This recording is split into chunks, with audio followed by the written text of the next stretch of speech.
අපි අර ඉස්සෙල්ලා කිව්වා වගේ නිකල් හයිඩ්‍රොක්සයිඩ් ගාන ගත්තොත් නිකල් හයිඩ්‍රොක්සයිඩ් ගැටලුවේ සෝඩියම් හයිඩ්‍රොක්සයිඩ් සාන්ද්‍රණය 0.1ක් තිබිලනේ අපි හැදුවේ.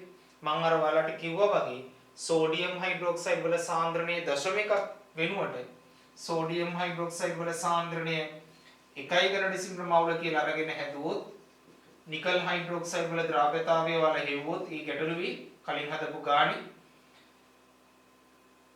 0.1ක සාන්ද්‍රණයක් තියෙන සෝඩියම් හයිඩ්‍රොක්සයිඩ් වලදී දිය වුණාටත් වඩා මෙයාගේ ද්‍රව්‍යතාවය අඩුයි. මොකද OH අයන 0.1ක් දීපු වෙලාවට වඩා මෙයා OH අයන වැඩියෙන් දෙන්න මෙයාගේ ද්‍රව්‍යතාවය අඩු වෙනවා.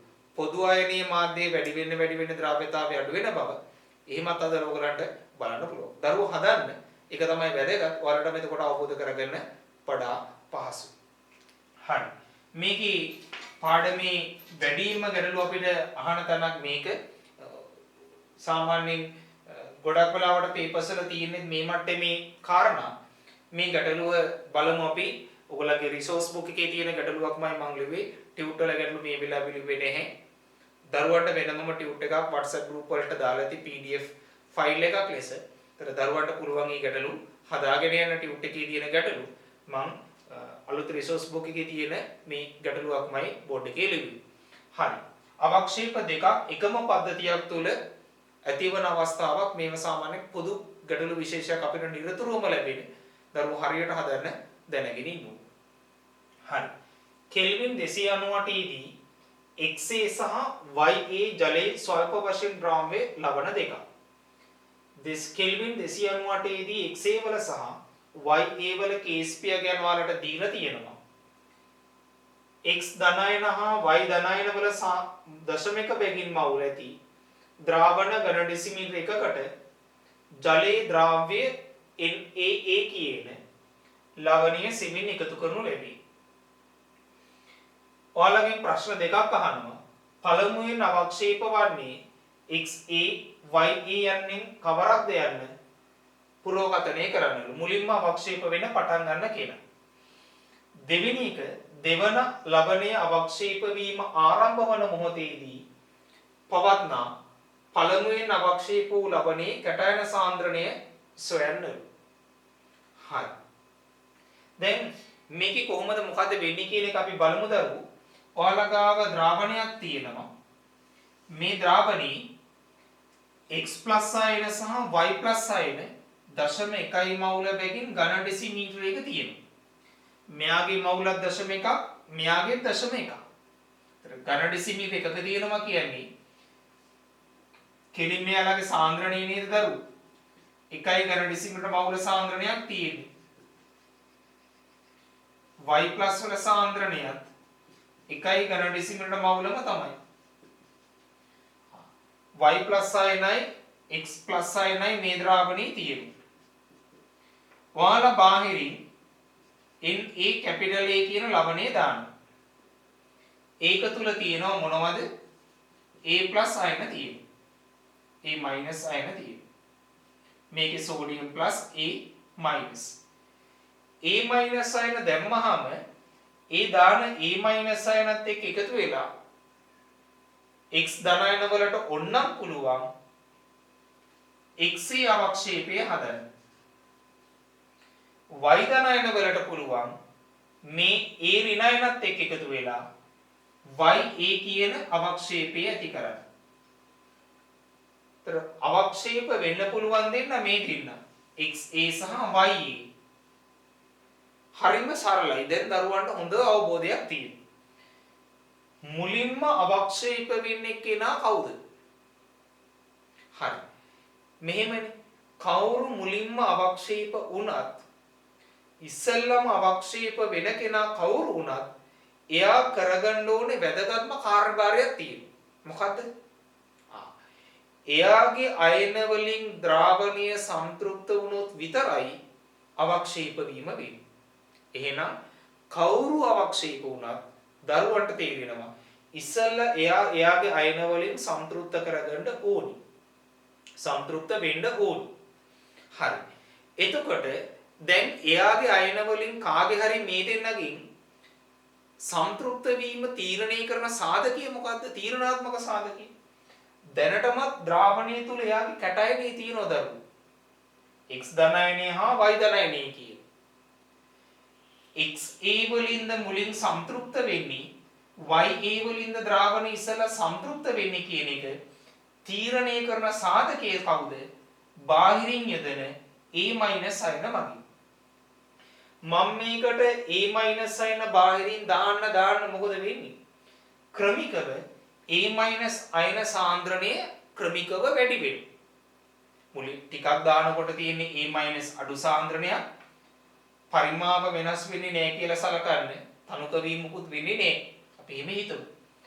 මෙයා දාන්න x සාන්ද්‍රණයේ මේක තුල ක්‍රමිකව වැඩි වෙනවා. a සාන්ද්‍රණය. a ඍණායන සාන්ද්‍රණය වැඩි වෙනවා. එතකොට දැන් ඉස්සෙල්ලම කාගෙන්ද සම්ප්‍රයුක්ත වෙන්නේ කියන එක තීරණය වෙන්නේ a මගින් නම් මෙන්න මෙහෙම නේද දරුවෝ හිතන්න ඕන. මම බාහිරින් දාන a අයන අඩු ප්‍රමාණයකින් තමන්ගේ සම්ප්‍රයුක්තතාවය සපුරා ගන්න පුළුවන් කාටද? එයා පළමුව අවක්ෂේප වෙනවා. මොකද මමනේ බාහිරින් a දාන්නේ. a අයන චුට්ටක් දාපු ගමන් මේ දෙන්නගෙන් කාට හරි පුළුවන් නම් සම්ප්‍රයුක්ත වෙන්න. එයා ඊට වඩා පොඩ්ඩක් හරි තව මම a දාපු ගමන් මොකද වෙන්නේ? අවක්ෂේප වෙනවා. එහෙනම් මුලින්ම අවක්ෂේප වෙන්නේ මම බාහිරින් යදන අයනේ. නැත්නම් සරලව කිව්වොත් මේ අවක්ෂේප දෙකටම පොදු අයනේ වෙන a අයන අඩුවෙන්ම ඕන කෙනා තමයි මුලින්ම සම්ප්‍රයුක්ත වීම සපුරාගන්නේ. එහෙනම් එයා තමයි මුලින්ම අවක්ෂේප වීම සිද්ධ වෙන්නේ. හරි. දෙවෙනි කතන්දරය ගැන අපි ඊට පස්සේ බලමු. ගාන වල ලියාගෙන අපි ගාන හදන්න පටන් ගමු. එතකොට දැන් මම කරන්න යන්නේ xa වල සමතුලිතයේ වෙනමම ලියනවා, ya වල සමතුලිතයේ වෙනමම ලියනවා, ධනයිනික සංයෝගය යාගේ සම්ප්‍රයුක්ත ද්‍රාවණය අතර. එතකොට එයාලා අවක්ෂේප වෙන්න නැත්නම් සම්තෘප්ත වෙන්න අවශ්‍ය අයන සාන්ද්‍රණ තීරණය කරනවා. බලන්න මෙහෙම.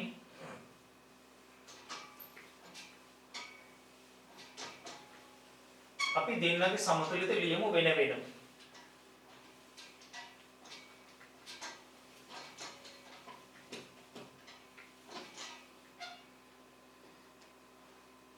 හරි.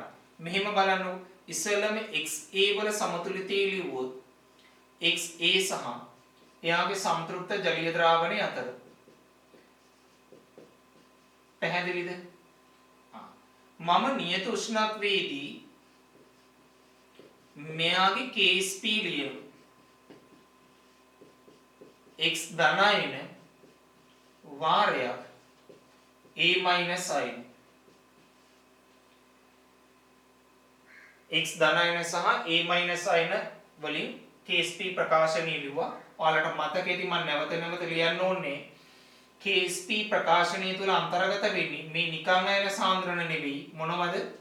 සම්තෘප්ත අයන සාන්ද්‍රණ. සම්තෘප්ත අයන සාන්ද්‍රණ වල ගුණිතය තමයි Ksp. එහෙනම් දැන් මට මේකෙන් හොයාගන්න පුළුවන් නේද? Ksp දන්නවා මෙයාගේ දීලා තියෙනවා. ද්‍රාවණීය තුල තියෙන x අයන x අයන සාන්ද්‍රණයත් මම දන්නවා නම් මේ දෙක දන්න නිසා සම්තෘප්ත වෙනකොට කොච්චරක් a තියෙන්න ඕනේද කියලා මට හොයාගන්න පුළුවන්. කලබල වෙන්න එපා, වරද්දන්න එපා. මම ඔයාලට කලිනුත් කිව්වා සම්තෘප්ත වෙන්න මෙයා සම ප්‍රමාණ තියෙන්න අවශ්‍ය නැහැ. අවශ්‍යතාවයේ සපුරාලන්න ඕනේ මේක. දැන් ද්‍රාවණීය මෙයා තියෙනවා නම් මෙයා දාලා ඒ සම්තෘප්ත වීමේ අවශ්‍යතාවයේ සපුරා ගන්න පුළුවන්. පැහැදිලිද? එහෙනම් මම a යන සාන්ද්‍රණිය උක්ත කරොත් දෙන්න a සාන්ද්‍රණිය කියන්නේ Ksp xa වල බෙදීම x ධනයන සාන්ද්‍රණිය. මේ මොකක් සඳහාද? xa වලින් සම්තෘප්ත වීමට අවශ්‍ය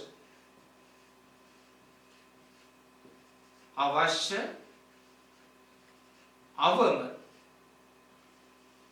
A- සාන්ද්‍රණය තමයි මේ ඉන්නේ. සම්තෘප්ත වෙන්න අවශ්‍ය අවම ගන්න. හරි. එතකොට මේක ඔයාලට හොයාගන්න පුළුවන් බොහොම පැහැදිලි. ඔයාලට දත්ත දීලා තියෙනවා.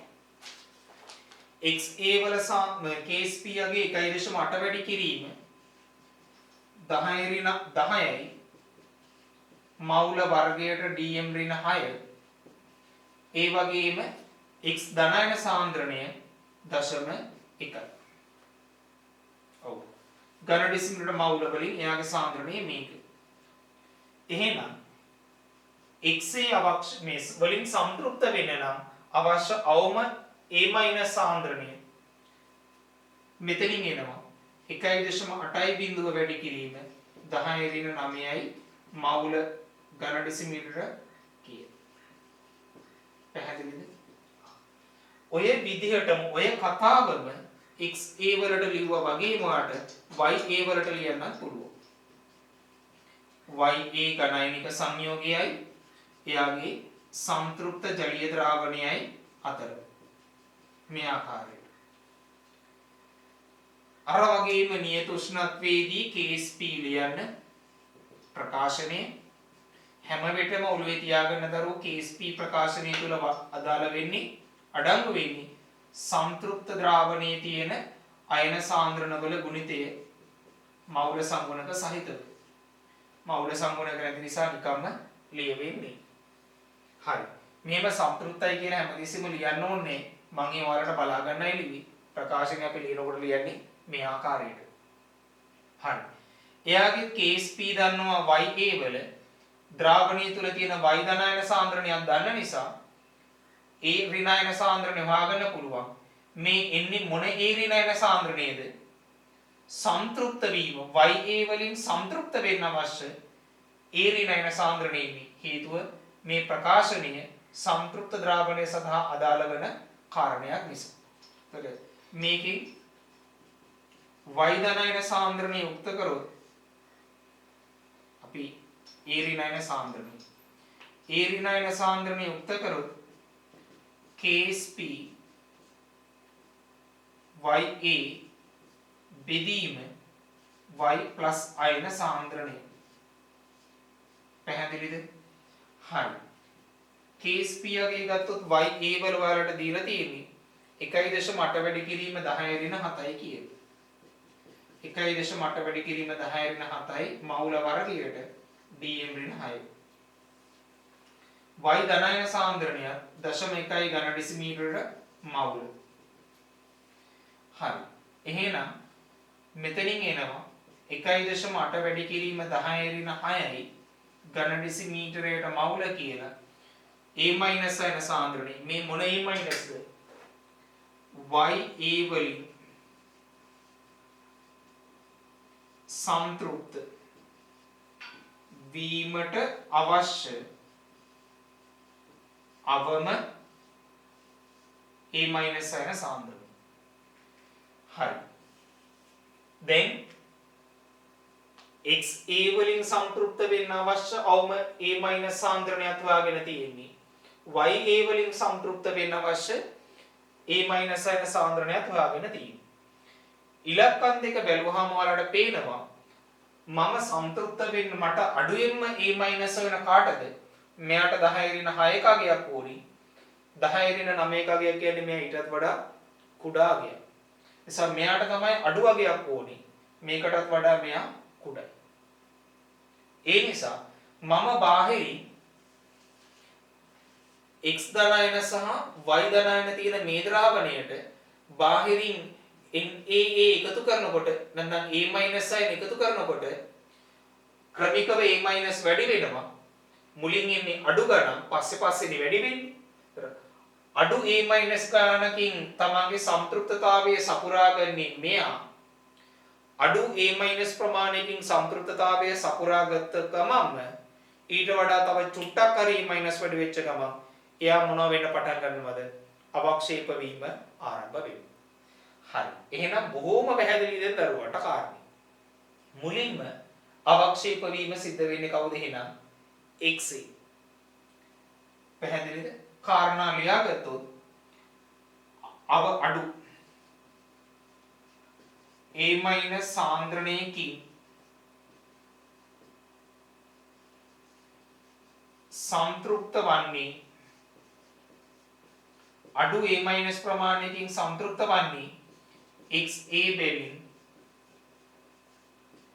XA පළමුව අවක්ෂේප වේ. පැහැදිලිද? මුලින්ම අවක්ෂේප වෙන්නේ XA. හරි. ඒ වගේම අපි බලමු දැන් ගානේ දෙවෙනි කොටස. ඒකත් ඊටාම වැදගත්. දරුවෝ කාරණා ලියනකොට බොහොම අවබෝධයෙන් බෝඩ් එකේ තියෙන එක ලියන්න නැතුව පෝස් කරලා මේ මොකද්ද කිව්වේ කියලා අවබෝධ වෙන්නේ නැත්නම් ආපහු රිවයින් කරලා හොඳට කාරණා ලියන්න. වැඩිපුරම විභාගයට ගැටලුව දෙන පොදු ක්‍රමයක් මේක. පේපර්ස් වල නිතරම තියෙනවා මේක. ඕගලන්ට බැලුවොත් එහෙම පාස් පේපර්ස් වල තේරුම් ගන්න. සමහර වෙලාවට අවබෝධයක් නැතුව අරක ලියලා මේක ලියලා මේකෙන් අරකට දාලා අරක අඩුයි කියනකට වඩා තේරුම් ගන්න මේ මොකද්ද මේ වෙන්නේ කියලා. හරි. ඊළඟ කොටස මේක. වැදගත්. දැන් අංක 1 මුලින්ම අවක්ෂේප වෙන්නේ කවුද? XA තමයි මුලින්ම අවක්ෂේප වෙන්න පටන් ගන්න. එහෙනම් එයා මුලින් පටන් ගන්නවා කියන්නේ පස්සේ පටන් ගන්නවා නම් පටන් ගන්නේ YA. හරි. මේ ද්‍රව්‍යතා ගුණිතයේ සමතුලිතවලට අනුව ඔයාලට පැහැදිලි වෙන කාරණයක් තමයි මේ දෙවන අවක්ෂේපය පටන් ගන්නකොට මෙන්න මෙහෙම එකක් වෙන්නේ නේ. දැන් මුලින් XA අවක්ෂේප වෙලා දෙවෙනියට YA අවක්ෂේප වීම පටන් ගන්නෙ දෙවෙනියට YA. මේක මේ රිලේ එකක් නෙවෙයි. ඒ කියන්නේ XA ටික මුලින් ඔක්කොම ටික අවක්ෂේප වෙලා ඉවර වුණාට පස්සේ එයා ඉවර වුණපු තැන ඉඳන් YA පටන් ගන්නව නෙවෙයි. එක්කෙනෙක් ඉවර වුණාට පස්සේ අනිත් එක්කෙනා ගන්න නිකන් මේ රිලේ එකක් වගේ බැටන් පොළු චේන්ජ් කරනවා වගේ එහෙම එකක් නෙවෙයි. පැහැදිලිද? අවක්ෂේප වීම තීරණය වෙන්නේ සම්ප්‍රයුක්ත වීමත් එක්ක. කොහොමද ද්‍රව්‍යතා ගුණිත තීරි වලට අනුව යම් අවක්ෂේපයක් ද්‍රාවණයක ඇති වෙන්න පටන් ගත්තට පස්සේ එයාගේ තියෙන ටික සේරම 100% අවක්ෂේප වෙලා ඉවර වෙන්නේ නේ. දිගින් දිගටම චූට හරි ස්වල්ප ප්‍රමාණ වලින් හරි එයා පද්ධතිය තුල දිගින් දිගටම නොනවත්වාම අවක්ෂේප වෙමින් පවතින. වෙලා ඉවර වෙන්නේ නැහැ, වෙමින් පවතින. එතකොට පළවෙනි අවක්ෂේපයේ ඇති වේගෙන යන අතරතුර තමයි දෙවන අවක්ෂේපයේ ඇතිවීම පටන් ගන්න. දෙවන අවක්ෂේපයේ ඇතිවීම පටන් ගන්න දෙවෙනි එක පටන් ගන්න අවශ්‍යතාවය මොකද්ද? එයාගේ අයන වලින් ද්‍රාවණය සම්ප්‍රයුක්ත වෙන්නේ කොයි මොහොතේද? මාධ්‍ය වෙනත් අය අවක්ෂේප වෙනවද? වෙලා ඉවරද? තව වෙන්න යාලගේ කොච්චර තියෙනවද? ඒ කිසිවක් දෙවෙනි කෙනාට අදාළ නැහැ. පළවෙනි කෙනාගේ මොන දේවල් වෙලා තිබුණත් දැනට දෙවෙනි කෙනා මොකද වෙන්නේ? එයාගේ අයන වලින් සම්ප්‍රයුක්ත මොහොතේ වෙච්ච මොහොතේ සිට එයාගේ නිදහසේ අවක්ෂේප වෙනවා. දැන් දෙවෙනි අවක්ෂේපය ඇති වෙන්න නම් A- යන සාන්ද්‍රණය මේක වෙන්න ඕනේ. පැහැදිලිද? ඒතර දෙවෙනි එක පටන් ගන්නකොට A- යන සාන්ද්‍රණය මේක වෙනවා. තර්ක කරන්න හොඳට හිතන්න. ඒතර මම මේ කියපු දේ අනුව දෙවන අවක්ෂේපය ඇති වෙන්න පටන් ගන්නකොට තාමත් අපේ පළමු අවක්ෂේපේ XA මොකද වෙන්නේ? එයා තාම අවක්ෂේප වෙමින් පවතිනවා.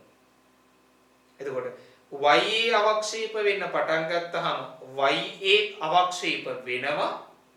කලින් වැඩේ පටන් ගත්ත XA තාමත් අවක්ෂේප වෙනවා. පැහැදිලිද? හොඳට මේ නැවත කියන්නේ මේක පටලවා ගන්න නැති වෙන්නේ. එතකොට දෙවන අවක්ෂේපය ඇති වෙන්න පටන් ගන්නකොට A- යන සාන්ද්‍රණය මේක. පැහැදිලිද? A-. එතකොට දැන් දෙවන අවක්ෂේපය ඇති වෙන්න පටන් ගන්නකොට තාමත් XA අවක්ෂේප වෙමින් පවතිනවා කියන්නේ තාමත් ද්‍රාවණයේ XA වලින් සම්ප්‍රයුක්තයි. මොකද සම්ප්‍රයුක්ත වුණාට පස්සේ ඕනම කෙනෙක් අවක්ෂේප වෙන්නේ දරුවෝ. ඒතර පළමු එකේනා XA තාම අවක්ෂේප වෙනවා කියන්නේ තාමත් XA වලින් ද්‍රාවණයේ සම්ප්‍රයුක්තයි. පැහැදිලිද? YA වලිනුත් දැන් සම්තෘප්තයි. XA වලිනුත් සම්තෘප්තයි. ඒක කලින්ම උනේ. ඒක තාම නැති උනේ නේ. එතකොට XA වලිනුත් ද්‍රාවණය තාමත් සම්තෘප්ත නම් මෙන්න මේ ප්‍රකාශනය තාමත් වළංගුද නැද්ද කියන්නකො මට? වළංගුයි. ඇයි මේක ලියන්නේ සම්තෘප්ත ද්‍රාවණයට නිසා. මම මෙහෙම ලියන්නම්. උඩ කාරණේ ලියලා තියෙන නිසා මම ඒක සමතුලිත දෙයක් නැතුවම තියන්නම්. මම මෙහෙම ලියන්නම්. දෙවන අවක්ෂේපය වන YA අවක්ෂේප වීම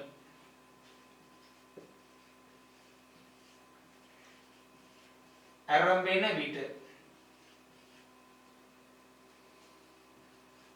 තවමත් ද්‍රාවණය XA වලින් සම්තෘප්ත වේ. මම එතන ලිව්වේ නැහැ තාමත් XA අවක්ෂේප වෙනවා කියලා. තාමත් XA අවක්ෂේප වෙන නිසා තමයි XA වලින් ද්‍රාවණය තාමත් සම්තෘප්ත වෙන්නේ. ඔන්නම් මම මෙහි ලියන ආරම්භන විට XA අවක්ෂේප වෙමින් පවතී. XA අවක්ෂේප වෙමින් පවතින නිසා තමයි තාමත් XA වලින් සම්තෘප්ත වෙන්නේ. සම්තෘප්ත නම් එයාගේ මේ ප්‍රකාශනය තාමත් අපිට වළංගුයි. මේ ප්‍රකාශනයේ වළංගුයි. මම ඒකමයි ලියන්නේ. KSP XA සමානයි x plus අයන සාන්ද්‍රණයේ පාරයක් a minus අයන සාන්ද්‍රණය. then KSP නියත උෂ්ණත්වයේදී නියතයක් නිසා එයාගේ KSP අගේ වෙනස් වුණේ නෑ. එයාගේ KSP අගේ 1.8 වැඩි කිරීම 10 ඍණ 10යි කියලා අපිට දුන්නේ. KSP අගේ 10 ඍණ 10යි මවුල වර්ගයට dm ඍණ 6. x ධනයන සාන්ද්‍රණය තමයි අහන්නේ අපි කොච්චරද කියලා. පටලවා ගන්න එපා. මේ x ධනයන සාන්ද්‍රණයේ ආරම්භයේ තිබිච්ච දශමිකමද දරුවෝ? මේක දශමිකමද ආරම්භයේ තිබිච්ච? නෑ. මොකද ආරම්භයේ තිබිච්ච දශමිකක් තිබුණා තමයි. ඒකෙන් දැන් දෙවෙනි අවක්ෂේපයේ වෙන YA ඇති වෙන්න පටන් ගන්නකොට YA ඇති වෙන්න පටන් ගන්නකොට දැනටමත් XA සැලකිය යුතු ප්‍රමාණයක් අවක්ෂේප වුණා. එතකොට දැනටත් XA සැලකිය යුතු ප්‍රමාණයක් අවක්ෂේප වෙන්නේ ද්‍රාවණයේ තියෙන X+ වලින් කොටසක් මොකද වෙන්නේ? වැය වෙනවා. එහෙනම් මේ දැනට ද්‍රාවණයේ තියෙන X ධනයන සාන්ද්‍රණය දෙක පටන් ගන්නකොට X ධනයන සාන්ද්‍රණය අනිවාර්යයෙන්ම කලින් තිබිච්ච දශමයකට වඩා මේ වෙලාවේ අඩු වෙන්න ඕනේ. මොකද ආරම්භයේ තිබුණේ x ධනයන දශමයක නම් දැන් පැටව ගහන්න බෑනේ. x ධනයන වෙන්න පුළුවන් අවක්ෂේප වෙමින් අඩු වෙලා තියෙනවා. අපි බලමු. a මයිනස් යන සාන්ද්‍රණය කොච්චරද? මේ දෙක පටන් ගන්නකොට දෙවන අවක්ෂේපය YA පටන් ගන්නකොට මෙච්චරක් තියෙන්න ඕනේ. අපි ගණනය කරා. a minus 1.8 වැඩි කිරීම 10 වෙන 6ක් තිබ්බහමයි YA අවක්ෂේප වෙන්න පටන් ගන්නවා. දැන් සුළු කරලා ගත්තහම ඔයාලට හොයාගන්න පුළුවන් කොච්චරද අගේ කියලා. x ධනයන සාන්ද්‍රණය 1.8 කැපෙනවා. 1 වැඩි කිරීම 10 ඍණ 4යි ඝන ඩෙසිමල් මවුල්. හරි. බොහොම පහසුයි පැහැදිලි. ඔයාලට ඕනම් මේකේ තව දෙයක් කරන්න පුළුවන්. ආරම්භයේ තිබිච්ච x+ වලින් දැනට ද්‍රාවණය තුළ කොච්චරක් x+ ඉතුරුද? ඉතුරු ගාන ප්‍රතිශතයක් ලෙස ලිව්වොත් අවක්ෂේප වෙච්ච ප්‍රමාණය කොච්චරද කියලා ඔයාලට බලා ගන්න පුළුවන්. මම ඔන්නම් නික වචනේ කියන්නම්. දෙවන අවක්ෂේපයේ ඇති වෙනකොට පළමු අවක්ෂේපයේ පළමු කැටයනේ කොච්චරක ප්‍රමාණයක් අවක්ෂේප වෙලා ඉවරද කියලා බලන්න යන්නේ. ප්‍රතිශතය. YA අවක්ෂේප වීම ආරම්භ වෙන විට ඉතිරි x ධනයන සාන්ද්‍රණීය ප්‍රතිශතයක් ලෙස ලියමු. ඉතිරි ගාන ප්‍රතිශතයක් ලෙස දන්නවා නම් එයාගේ අවක්ෂේප වෙච්ච ගාන 100ට අඩු කරලා ගන්න පුළුවන් නේ. කොච්චරක්ද දැන් තියෙන්නේ මේ? අපි දැන් කිව්වේ දෙක පටන් ගන්නකොට පළවෙනි එකේ මෙච්චරක් ද්‍රාවණය තුල ඉතුරුයි. මෙච්චරක් තියෙන්නේ ආරම්භයේ කොච්චරක සාන්ද්‍රණයක් තිබිලාද x ධන? ඔව් 0.1ක් නේද දරුවෝ තිබ්බේ. ප්‍රතිශතය බලන්න 100ට බලන්න. 10 ඍණ 2යි 10 ඍණ 2 මේකත් එක්ක සුරුනහම 0.1යි. හරිනේ. ප්‍රතිශතයක් ලෙස ගත්තොත් 100ට 0.1ක් ද්‍රාවණය තුල x ධනයනේ ඉතුරුයි. ඒතර 100ට 0.1ක් ඉතුරුයි කියන්නේ දැනට කොච්චරක් අවක්ෂේප වෙලාද? 100ට 99.999ක් අවක්ෂේප වෙනවා. ඔව් මං කිව්වා මතකද? කොයි වෙලාවකවත් දෙවෙනි එක පටන් ගන්නකොට පළවෙනි එකේ 100ට 100ක් අවක්ෂේප වෙලා ඉවර වෙන්නේ නේ. 100ට 99.999ක් අවක්ෂේප වුණා 100ට 100ක් ඉවර වෙන්නේ දෙවෙනි එක පටන් ගන්න වෙලාවේ. පැහැදිලිද? නිසා මම මේ අදහසක් ලෙස ඉතිරි ගාන මේක. ඒතර අවක්ෂේප වෙච්ච ප්‍රතිශතය ගත්තොත් දෙවෙනි එක පටන් ගන්න මොහොත වෙනකොට x ධනයන වල 199.999ක් අවක්ෂේප වෙනවා. හරි. දරුවා අවශ්‍ය දේවල් ලියාගන්න. මේ වගේ ගැටලු කිහිපයක්ම ඔයගලන්ට WhatsApp group එක හරහා එවලා තියෙන ටියුට් එකේ තියෙන නිබන්ධනයේ විභාග ගැටලුත් ඒක තුළ සමහරව අන්තර්ගතයි. හදන්න. ටිකක් කලින් පැහැදිලි කරපු ද්‍රාව්‍යතාවය, පොදු අයන ආචරණය, සම්තෘප්ත වීමේ අවශ්‍යතාව, ඒ පිළිබඳ ගැටලු ගණනාවක් තියෙනවා. ඒ සියලු ගැටලු හදන්න අපි ඉදිරියේදී නැවත ඒ ටියුට් එකට අදාළ තියෙන ගැටලු වල විශේෂ ගැටලු තියෙනීමේ සාකච්ඡාවක් ගැටලු විග්‍රහ කිරීමේ වීඩියෝ එකක් ඉදිරියේදී සාකච්ඡා කිරීම කරමු. අවශ්‍ය දේවල් නැවත නැවත හොඳට බලන්න. ටියුට් එකේ ගණන් ටික මතක ඇතුව දරුවෝ සම්පූර්ණ කිරීම සිද්ධ කරන්න.